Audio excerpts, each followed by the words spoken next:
Shinobi warriors jutsu करते करते ही गिर जाते हैं। सिविलियंस अपनी डेली रूटीन के बीच में ही फ्रीज हो जाते हैं। गलियों में खेलते हुए बच्चे अचानक रुक जाते हैं और उनकी आंखें रिने शारिंगन के रिफ्लेक्शन से ब्लैंक हो जाती हैं। सिर्फ कुछ ही सेकंड्स के अंदर बिलियंस लोग बिल्कुल मोशनलेस खड़े हो जाते हैं, अपने अपने डिजायर्स के परफेक्ट ड्रीम्स में फंसकर। लेकिन सब कोई नहीं गिरता। सास्के के परफेक्ट सुसानो के रिब केज के अंदर टीम 7 हॉरर के साथ देखती है जब उनकी दुनिया खत्म होती जा रही होती है। नारुतो उजुमाकी अपनी मुट्ठियां इतनी जोर से भींच लेता है कि उसके नकल्स सफेद पड़ जाते हैं। साकुरा हारुनो की मेडिकल ट्रेनिंग भी उसे इस चीज के लिए प्रिपेयर नहीं कर सकती। यहां ना कोई जख्म है जो भरा जा सके और ना ही कोई जहर है जो निकाला जा सके। ककाशी हटाके, जो 3 वॉर्स का वेटरन है, ऐसा कुछ अपनी जिंदगी में पहली बार देख रहा होता है।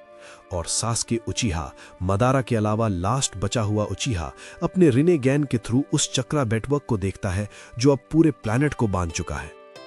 नहीं नहीं नहीं नहीं, नारुतो चिल्लाता है और उसके आसपास ऑरेंज चक्रा फ्लेयर होने लगता है।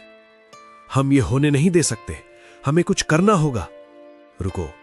ककाशी का हाथ नारुतो के शोल्डर पर जोर से आ जाता है। खुद के हाथ कांप रहे होते हुए भी उसकी आवाज बिल्कुल स्टेडी रहती है। देखो। तेज रोशनी धीरे धीरे फेड होने लगती है और एक बिल्कुल बदली हुई दुनिया सामने आती है।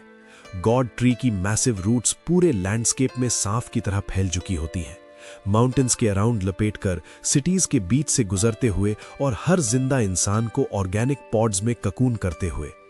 ट्री खुद इतना ज्यादा बड़ा हो चुका होता है कि उसकी ब्रांचेस पूरे आसमान में फैल जाती हैं, बिल्कुल किसी पकड़ने वाले हाथ की उंगलियों की तरह।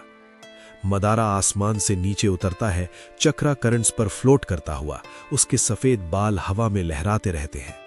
वो टीम 7 के सुसानो के सामने उतरता है, बिल्कुल उस कैजुअल कॉन्फिडेंस के साथ जैसे कोई भगवान अपनी खुद की क्रिएशन को देख रहा हो। अब समझ आ रहा है, एक ऐसी दुनिया जहां कॉन्फ्लिक्ट नहीं है, दर्द नहीं है, नफरत का वो एंडलेस साइकिल नहीं है जो सेज ऑफ 6 पाथ्स के टाइम से ह्यूमैनिटी को प्लेग करता आ रहा है। हर कोई अपनी परफेक्ट रियलिटी जी रहा है। मां अपने मरे हुए बच्चे से दोबारा मिल रही है। सोल्जर वॉर से घर वापस आ चुका है। ऑर्फन के पास एक लविंग फैमिली है। ये है ट्रू पीस, वो पीस जो कभी भी वेकिंग वर्ल्ड में एग्जिस्ट नहीं कर सकती। ये पीस नहीं है, नारुतो गुस्से से गरजता है। ये सिर्फ भागने का तरीका है। रियल पीस तब आती है जब लोग एक दूसरे को समझते हैं। जब किससे? मदारा बीच में ही टोक देता है। उसकी आंखें बिल्कुल ठंडी हो जाती हैं। तेरे नाइव स्पीचेस से, तेरे चाइल्डिश आइडियल्स से। मैंने वॉरिंग स्टेट्स पीरियड जिया है। मैंने अपने भाइयों को बैटल में मरते हुए देखा है। मैंने ह्यूमैनिटी को बार बार चांसेस मिलते देखा है और हर बार हमने वायलेंस ही चूज किया है, हर एक बार। सासुके का रेनेगन गॉड ट्री से मदारा तक बहते हुए चक्र को ट्रैक करता है, एनालाइज करता है, कैलकुलेट करता है। उसकी आवाज आर्गुमेंट को काटकर निकलती है, बिल्कुल क्लिनिकल और प्रिसाइज। हम इसे हरा नहीं सकते, इस तरह से तो बिल्कुल नहीं। इसकी पावर एक्सपोनेंशियली बढ़ चुकी है। ये पूरे प्लैनेट के हर इंसान से चक्र ड्रॉ कर रहा है। मदारा मुस्कुराता है और वो स्माइल किसी भी बैटल क्राई से ज्यादा टेरिफाइंग लगती है। उचिहा हमेशा से क्लेवर रहे हैं। हाँ, अब मैं सिर्फ इंसान नहीं रहा, मैं खुद पीस बन चुका हूं, एक फिजिकल फॉर्म में। वो एक हाथ उठाता है, उसकी पाम में एक ट्रूथ सीकिंग ऑर्ब मटेरियलाइज होता है, बिल्कुल काला, जैसे सितारों के बीच का वॉइड, और रियलिटी वॉर्पिंग पावर से क्रैकल करता हुआ। एक कैजुअल से फ्लिक के साथ वो उसे सुसानो की तरफ भेज देता है। ऑर्ब टेल्ड बीस्ट बॉम्ब जैसी फोर्स के साथ हिट करता है। सासुके का परफेक्ट सुसानो, जो बिजू और कागे के अटैक्स भी झेल चुका था, शीशे की तरह क्रैक हो जाता है। पर्पल एनर्जी कॉन्स्ट्रक्ट में दरारें फैल जाती हैं और पहली बार सासुके के इटर्नल मैंगेक्यो शारिंगन में कुछ ऐसा दिखाई देता है जो शायद डर हो सकता है। सासुके! साकुरा की आवाज कियोस के बीच से गुजर कर आती है। हमें यहां से निकालो! सासुके का रेनेगन घूमने लगता है। टोमोए पैटर्न और तेज हो जाता है और वो कागुया के एक डायमेंशन का पोर्टल फाड़ कर खोल देता है। जैसे ही मदारा एक और अटैक लॉन्च करता है, वैसे ही वो रिफ्ट अपीयर होता है और टीम 7 बिना सोचे समझे उस ओपनिंग के अंदर कूद जाती है। वो वर्ल्ड्स के बीच के वॉइड में गिरते हुए घूमते हैं। वो अजीब सा फीलिंग कि तुम कहीं भी नहीं हो और हर जगह हो, जो पेट तक को उल्टा कर देने वाली होती है। फिर वो एक जलती हुई पत्थर की जमीन पर जोर से गिरते हैं। इतनी ज्यादा गर्मी होती है कि पूरे वोल्केनिक लैंडस्केप के ऊपर हीट वेव्स हिलती हुई दिखाई देती हैं। ये कागोया के लावा डायमेंशंस में से एक है, एक बिल्कुल खाली हेल जैसी जगह जहां मोल्टन रिवर्स बह रही हैं और हवा ऐश से भरी हुई है। लेकिन इस वक्त यही जगह उनके लिए सेंचुरी बन जाती है। नारुतो सबसे पहले खड़ा होता है। उसका 6-5 चक्रा ऑटोमेटिकली उसे एक्सट्रीम हीट से प्रोटेक्ट कर रहा होता है। वो तुरंत घूमता है। फिस्ट अभी भी क्लेंच्ड होते हैं, जैसे मादारा किसी भी मोमेंट पोर्टल के थ्रू आ सकता हो।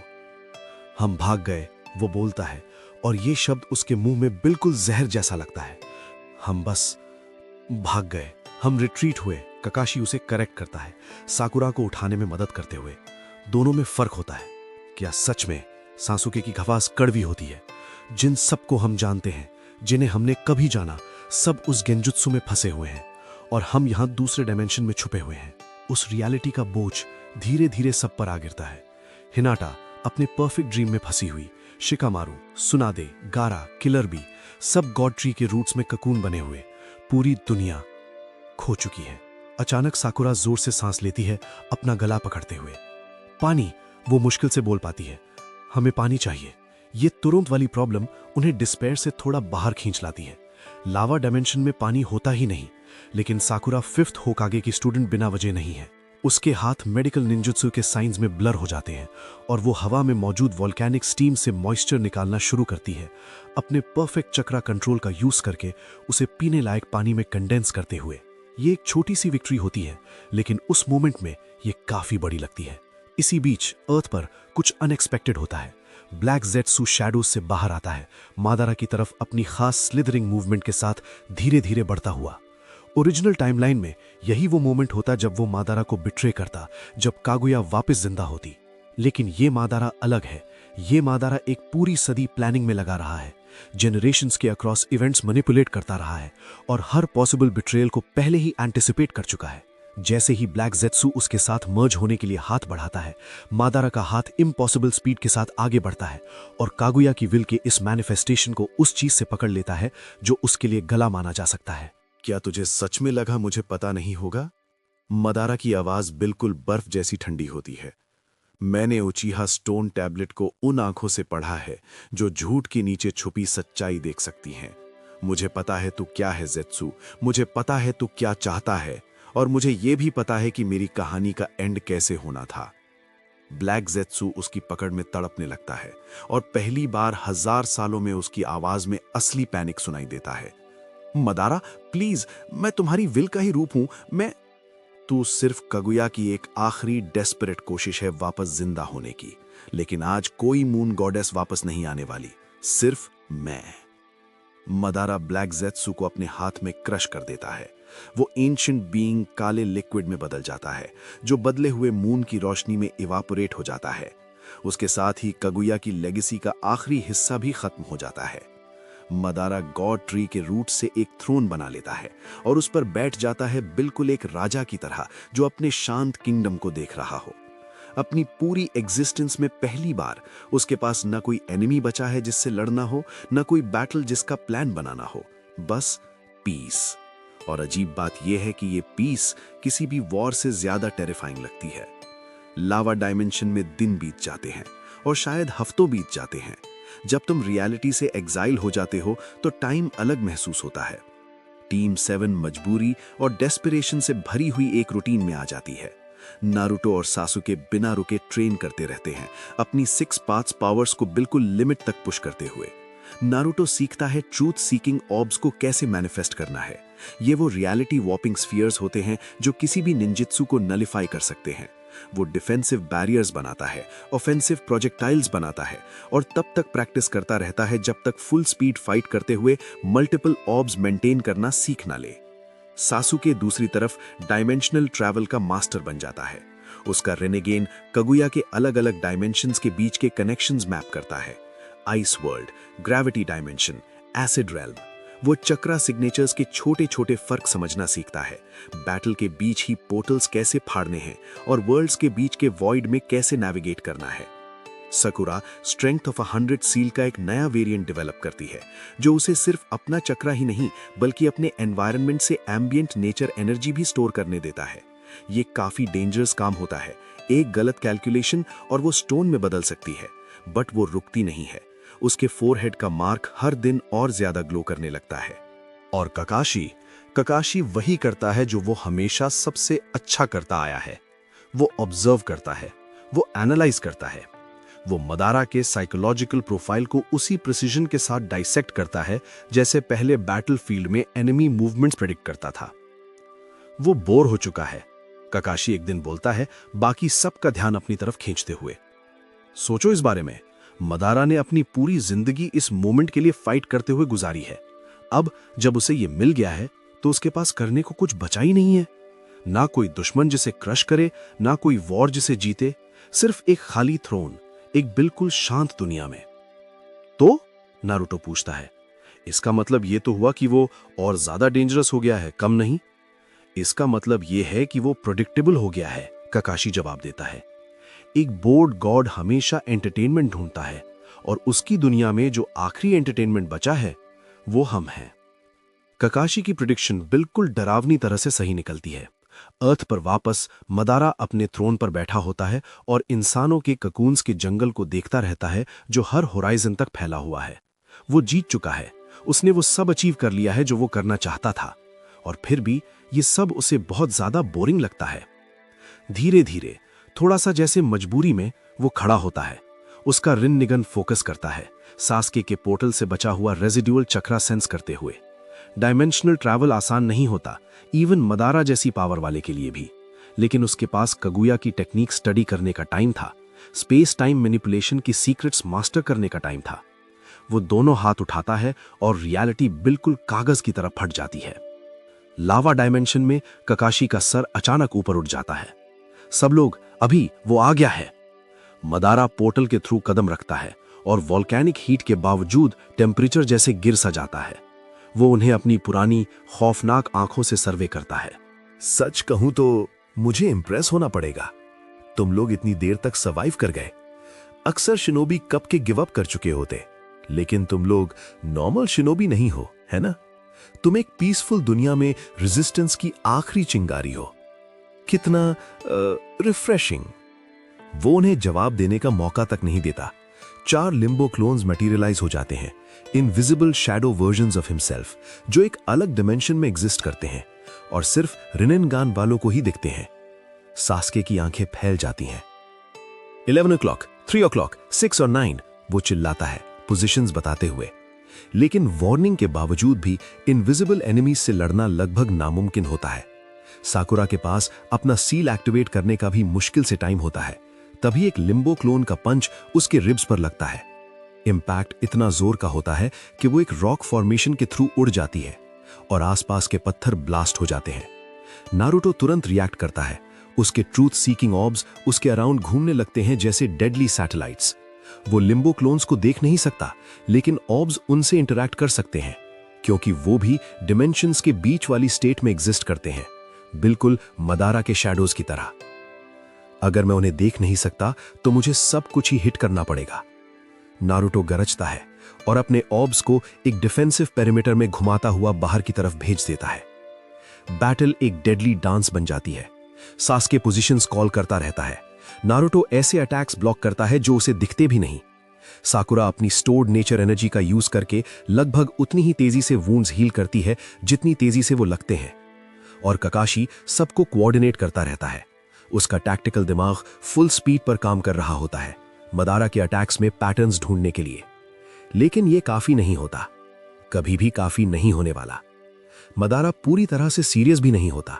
वो उनके साथ खेल रहा होता है, बिल्कुल बिल्ली जैसे चूहों के साथ खेलती है। जब आखिरकार वो इस गेम से बोर हो जाता है तो बस अपना हाथ उठाता है और इन्फिनिट सुकुयोमी का सेकंड स्टेज एक्टिवेट हो जाता है। अर्थ पर गॉड ट्री की रूट्स रोशनी से पल्स करने लगती हैं।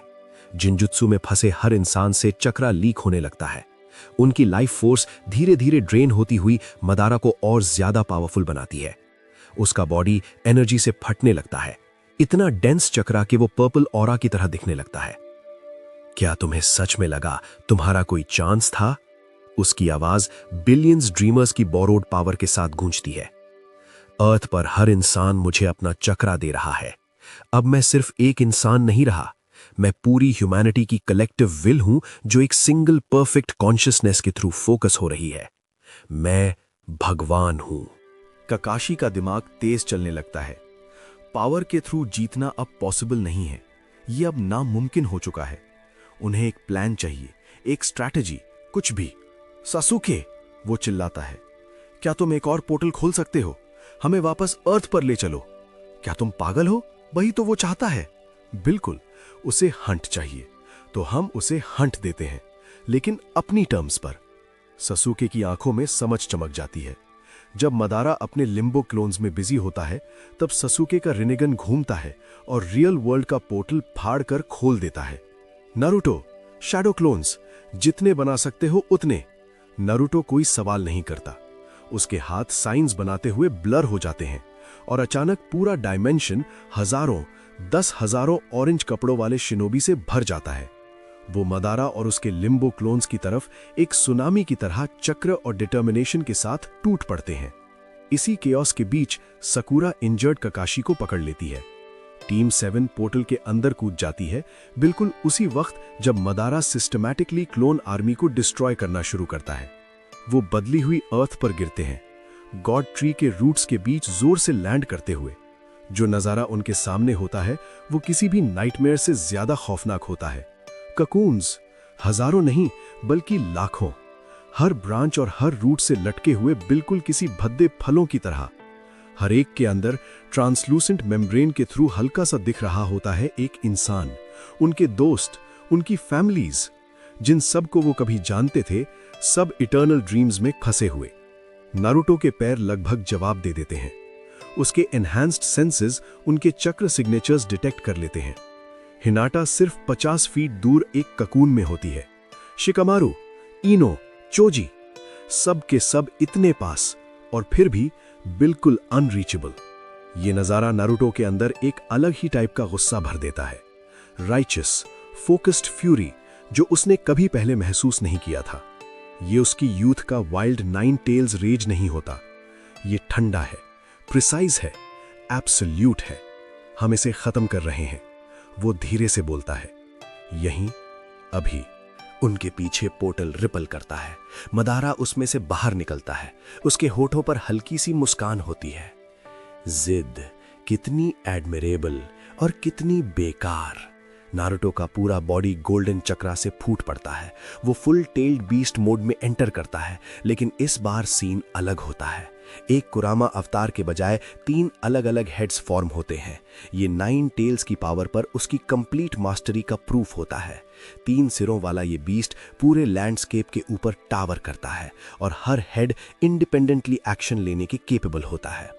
उसके साइड में सासुके का परफेक्ट सुसानाओ मटेरियलाइज होता है, लेकिन ये कोई नॉर्मल सुसानाओ नहीं होता।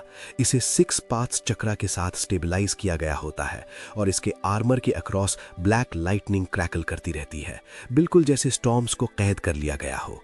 पर्पल वॉरियर अपनी ब्लेड ड्रॉ करता है और वेपन इतनी पावर के साथ हम करता है कि पहाड़ तक कट जाने का एहसास देता है। दोनों कोलोसल अवतार्स परफेक्ट सिंक्रोनाइजेशन में आगे चार्ज करते हैं। उनके हर कदम से पूरा प्लैनेट कांप उठता है। अर्थक्वेक्स आते हैं जो कॉन्टिनेंट्स तक रिपल कर जाते हैं। ये अल्टीमेट कॉम्बिनेशन अटैक होता है। चाइल्ड ऑफ प्रोफेसी और लास्ट उचीहा दोनों एक साथ एक बनकर लड़ते हुए। मदारा हिलता तक नहीं है।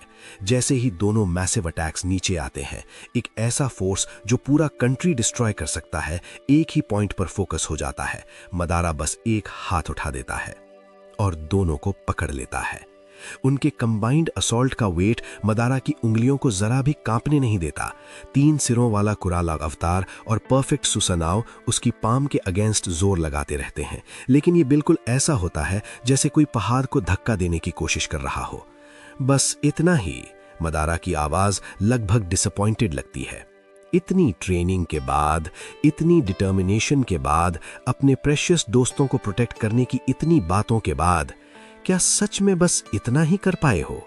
वो सिर्फ एक टेक्निक से काउंटर करता है, शिनरा तेंसेई, ऑलमाइटी पुश, लेकिन अब बिलियंस लोगों के चक्रा से एम्पलीफाई किया जा चुका होता है। रिपल्सिव फोर्स बिल्कुल गुस्से से भरे हुए भगवान के जजमेंट की तरह हिट करता है। दोनों अवतार्स पीछे की तरफ ब्लास्ट हो जाते हैं और कई कई माइल्स तक उड़ते चले जाते हैं। उनके रास्ते में पहाड़ क्रम्बल हो जाते हैं। गॉड ट्री की रूट्स इंपैक्ट के नीचे क्रैक और स्प्लिंटर हो जाती हैं। जब आखिरकार वो रुकते हैं तब नारुतो और सासुके दोनों हाँफ रहे होते हैं। उनके चक्रा रिजर्व्स डेंजरसली खत्म होने के करीब होते हैं। जमीन पर साकुरा अपनी बची हुई लास्ट नेचर एनर्जी ककाशी के अंदर चैनल करती है। उसके हाथ मेडिकल चक्रा से ग्लो करते हैं, उसकी इंजरीज को जोड़ते हुए और उसकी स्टैमिना को एक फाइनल पुश के लिए वापस लाते हुए। यही है, वो धीरे से बोलती है, जो कुछ भी हमारे पास बचा है इसे काउंट करवाना। ककाशी हाँ में सिर हिलाता है और अपने हाथ पैरों में ताकत वापस आती हुई महसूस करता है। उसका शारिंगन, वो आंख जो ओबिटो ने उसे सालों पहले दी थी, घूमने लगता है और तब कुछ ऐसा होता है जो नामुमकिन लगता है। उसके अराउंड चक्रा फूट पड़ता है, लेकिन ये उसका अपना नहीं होता, ये फेमिलियर होता है, इतना ज्यादा फेमिलियर कि दर्द सा होता है। चक्रा शेप लेने लगता है और एक घोंसली फिगर के फॉर्म में उसके साइड में खड़ा हो जाता है।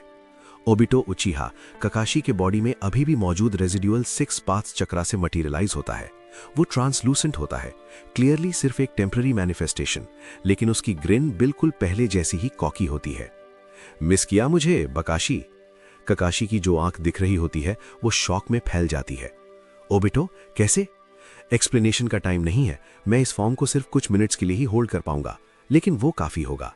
ओबिटो के घोंसली हाथ एक फेमिलियर साइन बनाते हैं, क्योंकि मेरे पास अभी भी एक आखिरी जुत्सु बचा है, एक लास्ट चांस सब कुछ सही करने का। उसका मांगेक्यो शारिंगन घूमने लगता है, दोनों आंखें एक्टिवेट होती है, चाहे उसका फॉर्म स्पेक्ट्रल ही क्यों ना हो। उनके आसपास स्पेस डिस्टॉर्ट होने लगता है। कमुई टेक्निक एक्टिवेट होते ही रियलिटी स्पाइरल होने लगती है। मात्रा का पूरा फोकस पहली बार उनकी तरफ जाता है, इस बार मजाक या अम्यूजमेंट के साथ नहीं, बल्कि जेन्युइन इंटरेस्ट के साथ। नामुमकिन, वो धीरे से बोलता है।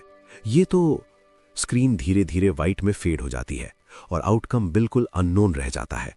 ओबिटो का फाइनल गैम्बिट, टीम 7 का लास्ट स्टैंड और पूरी दुनिया का फेट, सब कुछ एक पतली सी लाइन पर लटक रहा होता है।